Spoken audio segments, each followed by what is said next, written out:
I don't know what's better news, the fact that the Mets won on Thursday night or that they don't have to see the Phillies again for another 3 weeks.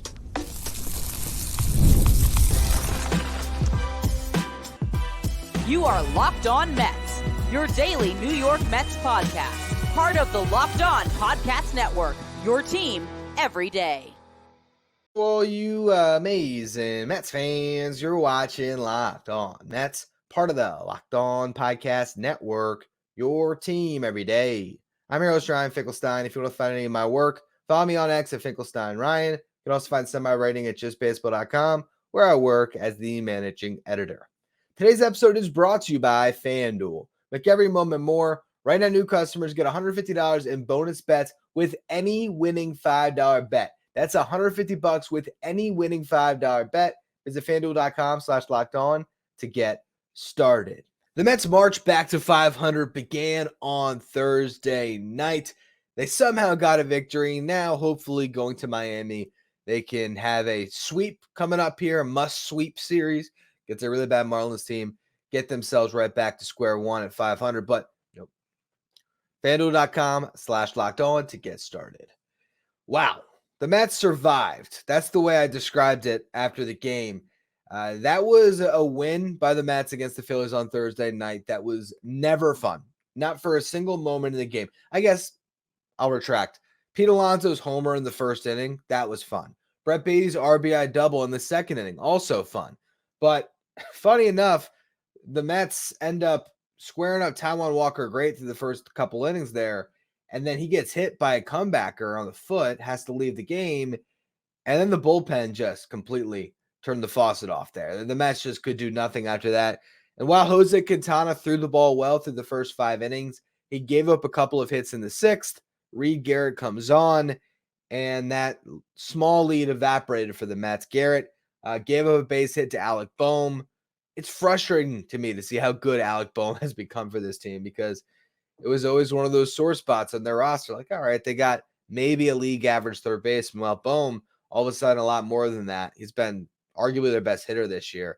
And so he gets a knock there. Tyrone Taylor overthrows the cutoff man, tries to get the runner out at the plate, does not. And then by overthrowing the cutoff man, both runners advance. So Harper ends up on third base. This then allows him to score on a sacrifice fly. Bing, bang, boom. Phillies tie it up.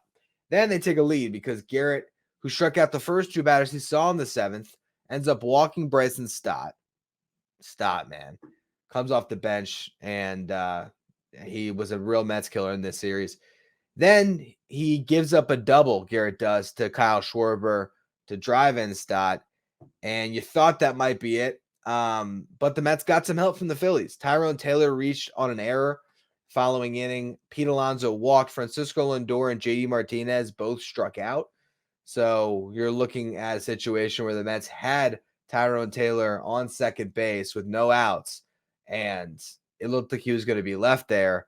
Harrison Bader comes through, hits a line drive off the back of Jeff Hoffman that allows Taylor to come in and score. That ball got into the outfield, and all of a sudden, tie game. Then a wild pitch allows Pete Alonso to score. 4-3 Mets, and I think Gary said it best as the inning ended. The Mets scored 2 unearned runs. The Phillies really helped the Mets in this game, helped them stay in it, and ultimately you can thank them for giving the Mets one victory here because if not for some mistakes on their end, the Mets would have got swept in this 4-game series.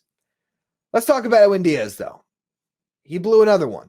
Comes in with a 4-3 lead, walks the leadoff man. You can't have that. Throws a wild pitch to advance the runner to second, gets a big strikeout, but then gives up a base hit to Stott, a ground ball that just got into the outfield. Got a big strikeout of Schwarber and then got JT Realmuto to line out. So ultimately, he was able to preserve it and push it to extras once the lead was blown. But it's been a rough stretch here for Edwin. He's now blown 3 out of his last 4 saves all this month. You know, you have those games back, and the Mets certainly look a little bit different right now. 2 games in this series that he blew to the Phillies. That's just not the Edwin Diaz that we've grown to know and love over the last couple of years. I really think as much as you can look at the velo dip and point to that, I think it's more what the velo dip has done to him mentally. This is a guy that didn't pitch for a year. And as much as you could say, I'm just looking to execute and everything else, if you think that Edwin Diaz isn't, firmly aware that he doesn't have 100 miles an hour in the tank right now, you're fooling yourself. I mean, these guys know exactly what's going on with their pitches, how they're moving, the spin, the axis, all of it. So he knows that the velo's down. And I think, to me, it's not even really that he can't get by with 97 instead of 100. I think he needs to believe that first and foremost, because until he can throw that fastball with conviction and trust it, he's not going to be accurate with it. And that's the thing. All of a sudden, you're missing your spots at 97. Now you get into trouble. If he's hitting his spots at 97, he's going to get out. So I think Edwin's going to be fine, but it's been bad. You can't blow games like this where the Mets desperately need to get these wins, and that's going to be a big separating factor. I mean, we talked about at the beginning of the year, the idea that Edwin Diaz was going to be a huge difference maker for the Mets as a guy they didn't have last year. Now having him back would allow them to win a lot of close games. It's been the opposite lately. So hopefully he can figure it out. I'd love it if the Mets could find a way in this upcoming series against the Marlins, especially if there's some blowouts, to get Edwin in there. Like, let's just say the Mets win the first game, don't use him. Second game on Saturday, they're up 7-0, or whatever it is, in the 8th or 9th inning. I would close the game with Edwin Diaz and say, why burn him? To me, let him pitch in a game where it's not high leverage, where it's a little less pressure, and see if that might lock him back into form. We'll see what happens with Edwin Diaz, but it's tough to break out of a funk when every time you step on the mound, it's in the biggest spot. But he's getting paid a lot of money to be the closer, and they're not going to take that job away from him anytime soon. Now, the Mets couldn't score in the top of the 10th inning with the ghost runner, so you thought, all right, how hard it's going to be for the Phillies to move a runner 180 feet, right? Against Jorge Lopez, pretty hard. Houdiniac, they intentionally walked Bryce Harper to put 2 runners on, but set up the double play, and he gets it. Mark Vientos starting the turn to McNeil. Huge double play there. Lopez then gets a fly out, gets out of the jam, and huge to keep that game going. Top of the 11th, JD Martinez does what you wish every single hitter would do in that spot with a ghost runner there. This guy's going to make the Mets a lot better this year. He really is, because you see the approach and the way that he looks at his at-bats. That's a situation where JD Martinez is not looking to drive the baseball out of the park. He's just, all right, I see a hole going the other way. I'm going to hit the ball right to that hole. And situational hitting, would have advanced the runner, but better yet, he gets the ball into the outfield, base hit, scores Lindor. Mets have a lead. Harrison Bader then comes through again, double down the third baseline. That puts JD Martinez 90 feet away. Wild pitch, thank you again to the Phillies. Scores what turns into the winning run, as Jake Diekman would allow one in the bottom of the 11th. He put himself into a bases loaded situation with 1 out. Got Bryson Stott to ground out to Jeff McNeil, but the ground out wasn't hit hard enough to turn 2, especially with Stott's speed. So we all had to hold our breath with Kyle Schwarber coming up, a couple runners on, and a chance to win the game, or at least tie the game. And luckily for the Mets, Jake Diekman, good matchup for him. He was able to get a big strikeout and preserve one for the Mets. So you love to see them get back in the win column. And now with them 3 games under 500 and a chance to go into Miami with their, arguably best 3 starting pitchers right now, Christian Scott, Luis Severino, and Sean Manaea, against a team that has been literally the worst in baseball this year, they have a chance to sort of reset their season. And I'm looking forward to it. You rarely say it's a must-sweep series. This is a must-sweep series for the New York Mets. They got to go in and take all 3 and get themselves back to 500, because the Guardians are going to be much tougher at the top of next week. With all that said, I put a really interesting poll out there to our audience on YouTube yesterday, and the results shocked me. So I want to go through that, because Mets fans might not be that interested in seeing this team contend for a wild card this year, instead of doing what they did last year, which is focus squarely on the future and complete a fire sale. So we're going to talk about that a little bit more in just a minute. First, though, word from our sponsors. Today's episode is brought to you by Supply House. Get supplies from the site that's made for skilled trades, supplyhouse.com. Supplyhouse.com is the reliable way to order plumbing, HVAC, and electrical products online. Their easy-to-use website is packed with helpful resources and the latest product info to help you get the job done right. Get expert support and industry-leading service from the friendliest folks in the business and talk to a real person every time. Pros in the skilled trades can get a competitive edge by joining Supply House's free Trade Master program. Every Trade Master gets access to a dedicated phone line, free shipping, and discounts on every order. Join the thousands of trade pros already benefiting from their free membership at supplyhouse.com/TM and order plumbing, HVAC, and electrical supplies from anywhere with just a few clicks at supplyhouse.com. If you consider yourself an everyday listener to the show, make sure you look into becoming a Locked On Mets insider. This is our texting service where you get updates from me anytime something breaks on the Mets. You can ask me questions anytime. You get the starting 9 lineup graphics sent to your phone each day. You can also take part in our Locked On Mets signed photo giveaway. So if you want to be a Locked On Mets insider, find a link in the episode description. Go to subtext.com/LockedOnMets. Now, if you read the title of today's show, you're probably wondering, where am I going with this? What do the Mets fans want out of the season this year? What are fans hoping for? The reason I asked that question in the episode title is because I asked a similar question on the polls on YouTube today, and I got a surprising response. So I'm going to put it up for those of you watching on YouTube, but for the audio audience, I'll read it to you. The question I asked was, if we were to fast forward 2.5 months into the future, I let you pick between two of the following scenarios for the Mets at the deadline. Which would you pick? Scenario A, 5 games over 500, squarely in the mix for the third wildcard spot. Scenario B, 5 games under 500 at the trade deadline and gearing up for another mass sell-off as a way to get better in the future. I thought it might be 60-40 one way, as in the Mets being over 500 was going to get a majority of the audience, but it flipped on its head for me. And I was surprised by that. 62% of the audience picked scenario B. They would rather the Mets be 5 games out of it, or 5 games under 500, probably maybe 7 or 8 games out of it at the deadline than being squarely in the mix. And that surprised me. It did. I wouldn't have asked the question if I didn't think there was some merit to each answer. And I really did believe that there was. There is some nuance to the question. Because on the surface, you'd say, of course, I'd rather see the Mets be 5 games over than 5 games under. I'm a Mets fan, duh. But if you're thinking about 25, 26, and 27, an argument can be made that the Mets would benefit from selling this year. And they would benefit from doing exactly what they did last year. Because if you go into that trade deadline and you take Luis Severino, what's left on his contract, and you eat that thing down, and he's pitching to a 3.2 ERA at the time, and you tell whatever team it is, a team that's pushing up against the luxury tax. Let's say it's the Astros again, maybe. Team that is in contention but doesn't want to have a big contract on their books, and they need pitching. You might get a really good prospect. If there's a team that needs an outfielder out there, and you say they need a defensive center fielder, and you eat down Harrison Bader's contract, or maybe they want Starling Marte, you eat down not only this year's contract, but next year's contract. You clear them off the books, get them out of the way, and you get some value back.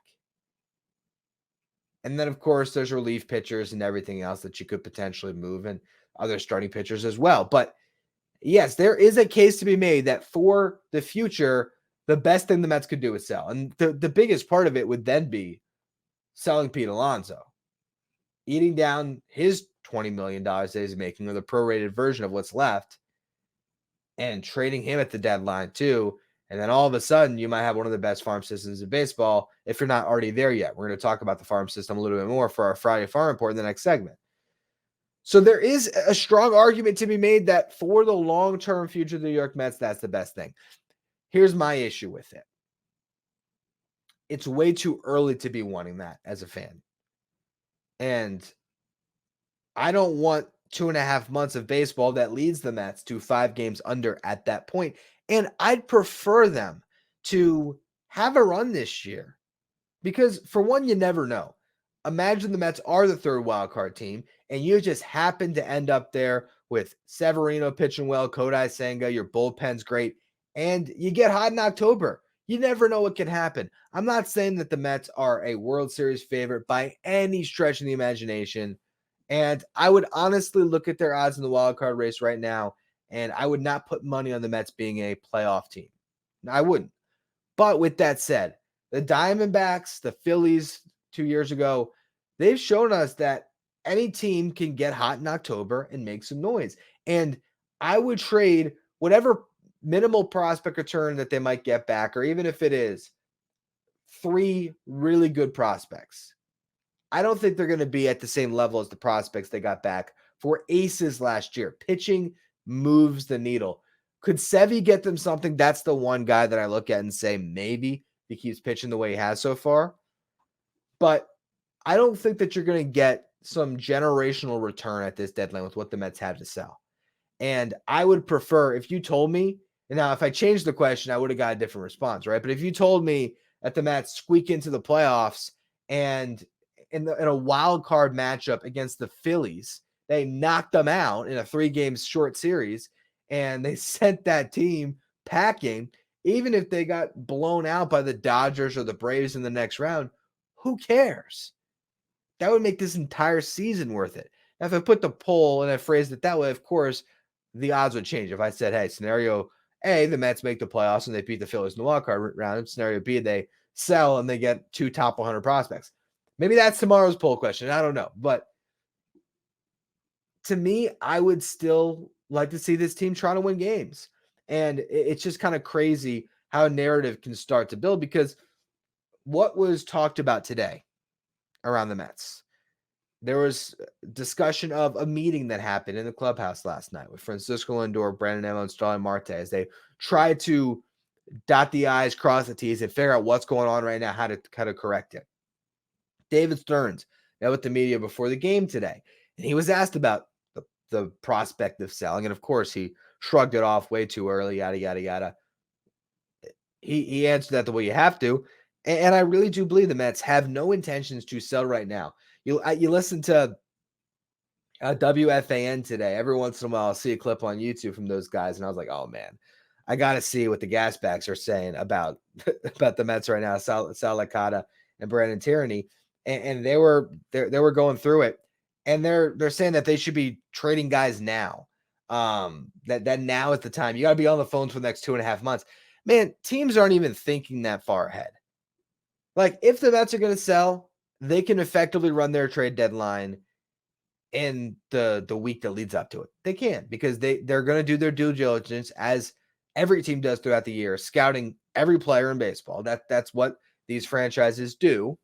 They'll have their information ready, and if ultimately they sell, by all means, they will attack that the right way and they'll get the job done. But as a Mets fan, I'm still pulling for the Mets. I'm sorry. And I still believe that this team can give us a fun season. And I'd prefer to have a good summer than a crap summer. So for me, I'd like to see the Mets win some baseball games. And I think actually the silver lining in all of this is ultimately there's not going to be a gray area for the Mets. It's going to be black and white one way or the other. And I feel like either outcome is going to be good. Either the Mets are going to be playing good baseball and they're going to be in the wild card hunt the whole time and they might even make it, or B, they're going to get some value at the deadline and they're going to sell off and they're going to help their future. But you look at the race right now, you got the Phillies and the Braves. They're both making the playoffs. It's just a matter of who wins the division. You have the Dodgers, who are obviously going to win the West. And then the Cubs and the Brewers have sort of separated themselves from the pack right now in the National League as 2 other teams that should be playoff teams. Obviously, one of them is going to win the division. The other one probably gets the second wild card. So look at the rest of it. You got Padres, Diamondbacks, Nationals, Mets, Pirates, Giants, Reds, Cardinals, all separated by 3 games right now. 3 games. It's crazy. The Mets are a half game out today at 20-23. As crazy as it is to say, they are nowhere near being out of this race. So from my perspective, let's see it play out, because I go through that list of teams. Padres had their flaws. Diamondbacks have shown their flaws this season. Pirates, probably at least a year away. Nationals, probably a year away.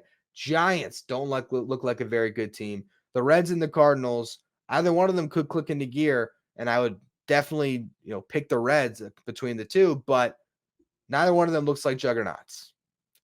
Of all those teams, I think the Padres are probably the Mets' best competition. The Diamondbacks, of course, you have to respect them after last year. But the bottom line is, if that's the race that the Mets are in, they can win that race. They can. So let's take a step back. Let's take a deep breath. It was a horrible week. It's been a bad month, but you got 3 games in Miami to make us feel better, hopefully. And then you go from there. So I digress on that. It is a Friday, which means it's a Friday Farm Report. I'm not previewing Mets Marlins. You know what, man? You're going to see Christian Scott on Friday. You're going to see Luis Severino on Saturday. You're going to see Sean Manaea on Sunday. And that Marlins team is not good. Go out and beat them. That's all I got to say on it. We're going to talk prospects next. Today's episode is brought to you by FanDuel. It's winner take all in the NBA and NHL. FanDuel is giving you a shot to bring home a big win of your own. Right now, new customers getting $150 in bonus bets with any winning $5 bet. That's $150 to bet on spreads, money lines, player props, and more. You got so much to bet on right now. You got the Knicks Game 7 playoffs.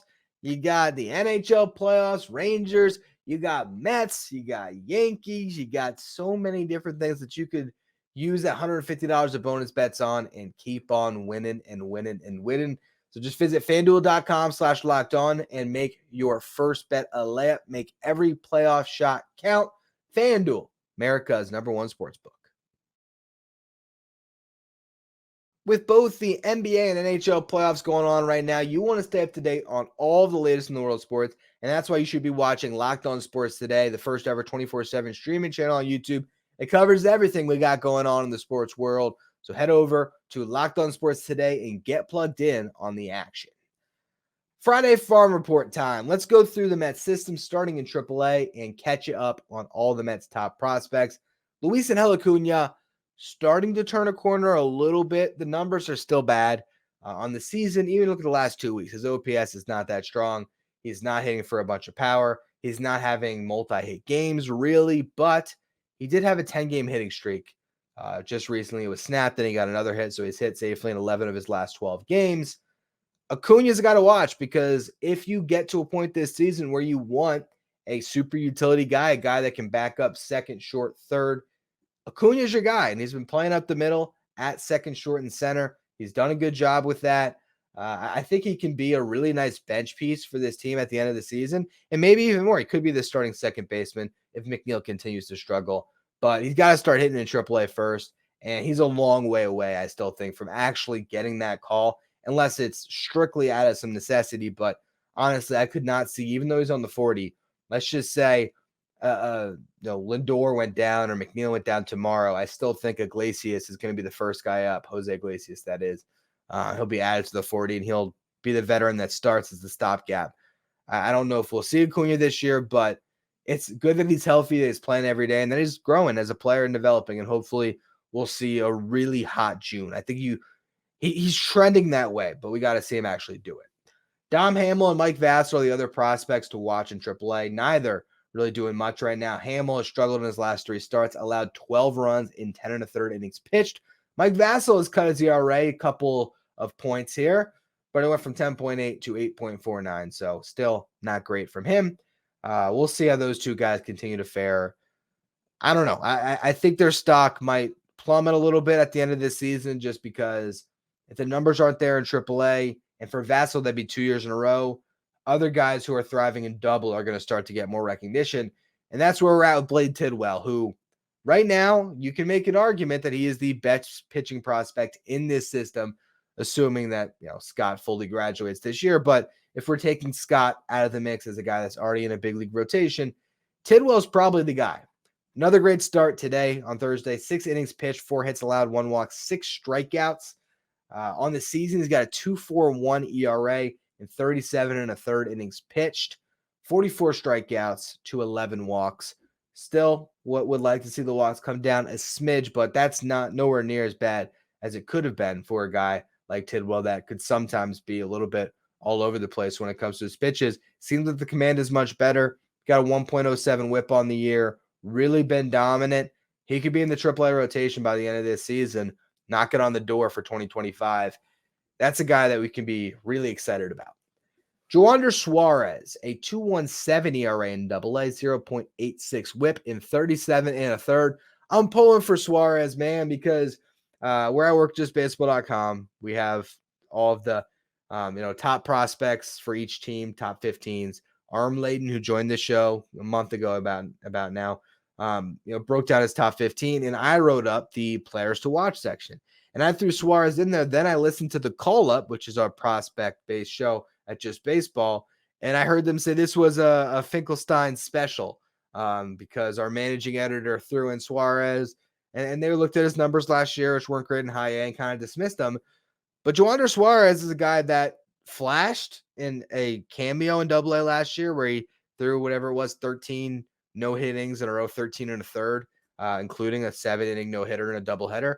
And this year he had, it was 7 perfect innings at one point, or 6 and a third perfect after Tyler McGill on a rehab start. Continues to throw the ball well. I don't know if he's going to continue to be a starting pitcher by the time he gets to the big leagues, but this is a guy that might be a useful arm for the Mets in the not too distant future.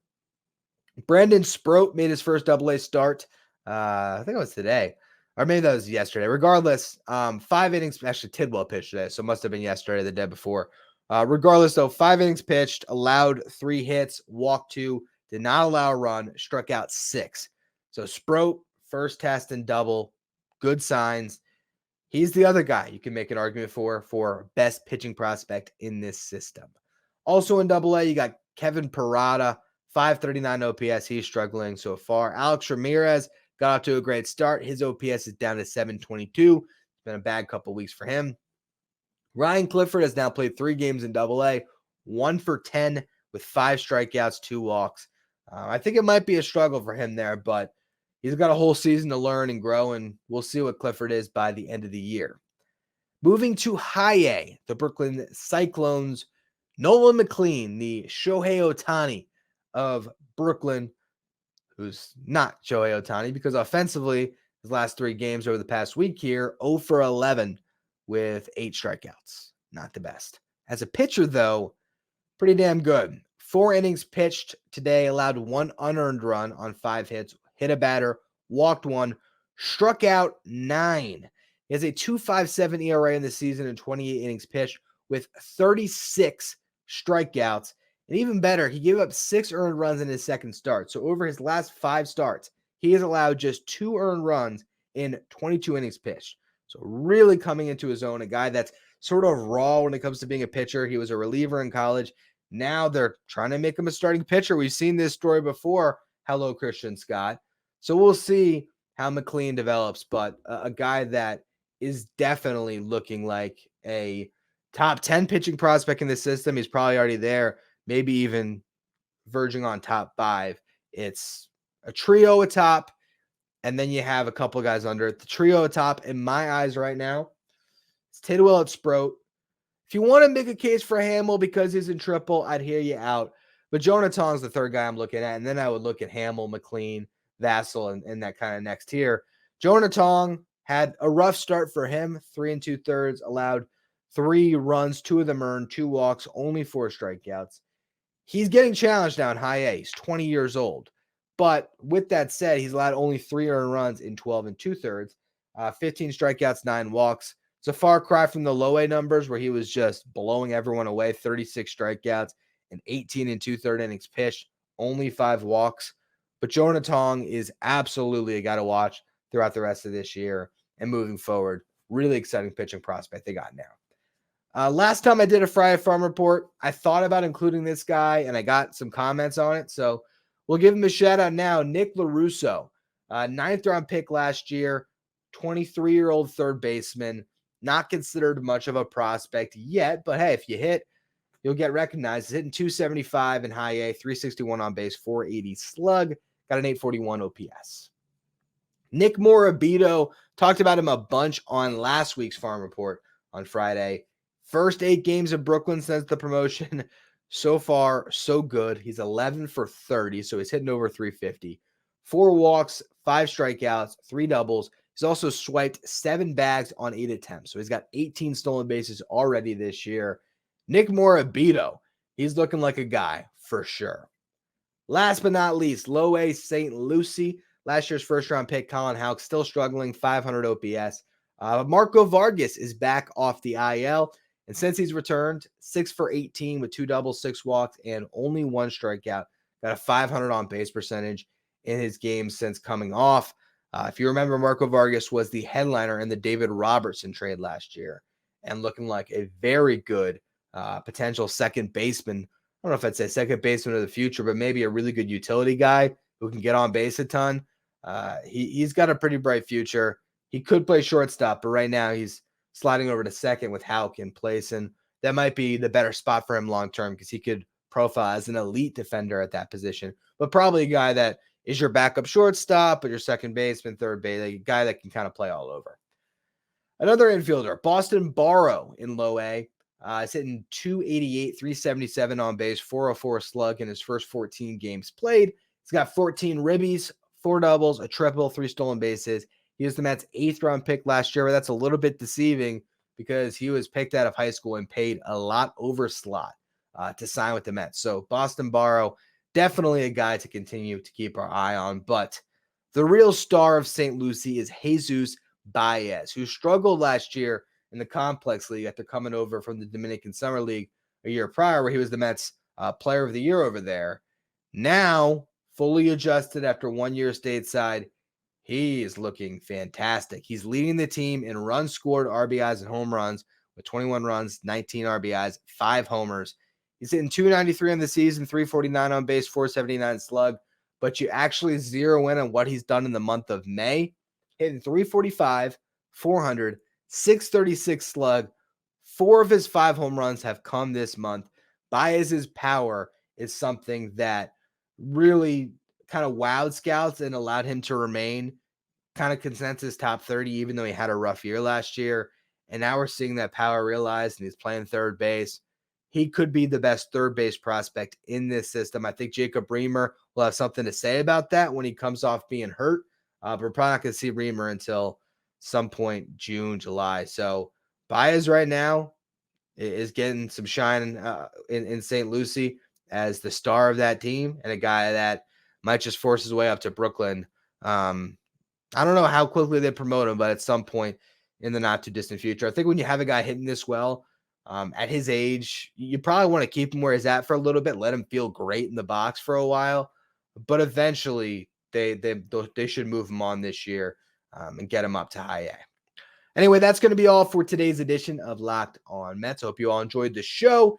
We'll see. Friday night, Christian Scott on the Hill. Probably something I want to talk about on Saturday. So if you don't want to miss any of our weekend episodes of the show, make sure you follow, rate, and review wherever you get your podcast. Make sure if you're watching on YouTube, you hit that subscribe button. We're trying to make a push to 9,000 subs. So I appreciate all of you who continue to subscribe. You follow me on X at Finkelstein Ryan. Follow the show at Locked On Mets. If you're going to be a Locked On Mets insider, find the link in the episode description. Thank you for making this your first watch every day. Now, for your second watch, head over to YouTube and check out Locked On Sports Today to stay up to date with everything going on in the world of sports.